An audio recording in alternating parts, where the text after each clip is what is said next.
Uncomfortable question that I'm asking a lot of people. I want to know your view. What we are seeing right now, is this just a healthy correction or just a correction, or are we in middle of a cyclical bear phase? I don't think we're in the middle of a cyclical bear phase, but I do think that it's going to be up and down, for a while. So I think, one, you've just got to live with a little bit more volatility. And B, I think given that the year has started so weakly, you'll probably see a little bit more of it being upfronted. But a cyclical bear phase is, I think, a lot deeper than what I have in mind, actually. What is the Citi reading of this second round of big devaluation that has come from China? It now looks like August was not a one-off, but it's a trend. How have you all read it? So to some extent, we've been a little cautious on the currency. We've seen a certain amount of downside there. We didn't think it would come in such a jerky manner.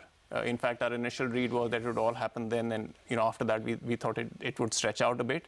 But yes, it's tended to be very jerky in the immediate term.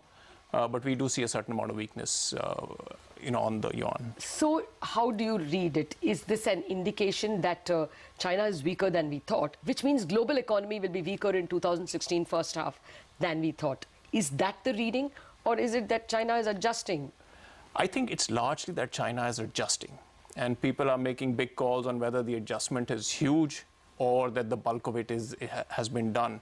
In our view, it's effectively adjusting, and that's why you're tending to see a certain amount of volatility. On the way down, volatility invariably tends to get a little exaggerated, and I think that's what you're getting a sense of now. Okay. Aditya, this is something we were discussing while you were in our office. The theme for last year was bottom-up stock picking. The Nifty may not reflect that, but a lot of people made a lot of money through portfolio investments, through mutual fund investments. Is that at risk as we start this year? I mean, if the Nifty goes down or Sensex keeps going down, at some point that will have an impact on the mid caps. In some senses, I think that bottom-up will continue to be a theme. But I think one of the themes for the year is that it's going to be athematic. It's not going to be a big theme that you're actually going to seek. You're going to have multiple themes, and you're going to have multiple drivers, none of which will be strong enough for you to say, I'm following a capex recovery or I'm following an interest rate trade per se. But you'll have a mix of these actually spread across, which I think will effectively provide you the market upside. And your belief is that commodity fall is now hurting India incrementally more than benefiting it, even if we are more of a commodity user. Yeah, in some senses, what is hurting India now is effectively the instability that is happening in this entire space. So clearly, you have gains on inflation, you have gains on the current account deficit. But I think you've also reached a stage in the economy that a bulk of these gains and the benefit of them have really been absorbed. Now what you require is the consistency of whether it is earnings from a market's perspective or whether it is capex that happens in the marketplace. And I think that is tending to get a little unwound because of these distortions and this weakness that continues. In addition, what is happening that you already have a banking sector that's kind of pushed to the wall, and these added stresses, start building up a little bit. So in some senses, while there'll always be arguments for further weakness in commodities helping the big picture India, I think you've reached a situation where the dislocation because of these drops is now beginning to actually hurt, and the bulk of the gains have effectively been eaten up. So what will you look at in terms of equity-related gains for 2016? We would be actually pretty positive. We think there's a good 20% upside for the market through to the end of the year. Okay, and where would they come from?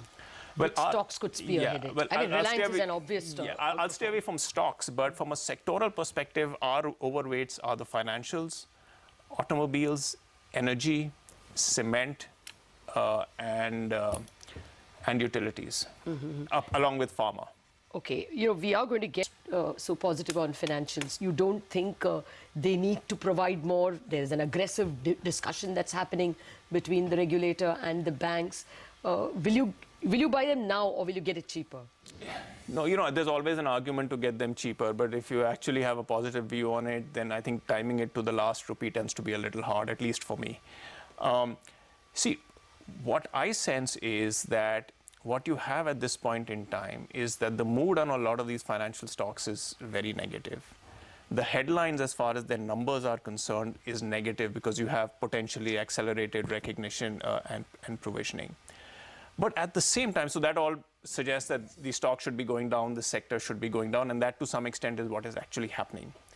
But the flip side is, if you were to look at the underlying element of it, I think asset quality is not deteriorating. I think if at worst you have a flat kind of real scenario as far as asset quality is concerned. And to that extent, when you have a disconnect in terms of where the stock price is going and where the business is going, I think is where you end up having an opportunity. So at this point in time, stock prices are all going down. The real asset quality, I wouldn't argue it's necessarily improving, but it's not getting worse. Okay. Right, and I think it's all got clouded by the cement argument in the recent past. If you were to look at the last 18 months, there was telecom, which was a problem. There was coal-based stuff that was a problem. There was gas-based stuff that was a problem. There was a lot of infrastructure issues that were seen as problems and death knells for the sector. Nobody's talking about them now, but over the last 18 months, none of these have worsened. Some of them have actually improved. So I think steel has become the bugbear for the sector, but the reality is 4 or 5 bugbears of the last 18 months are actually less of a problem. I won't say they're gone, but they're less of a problem. Well, by the way, if those flash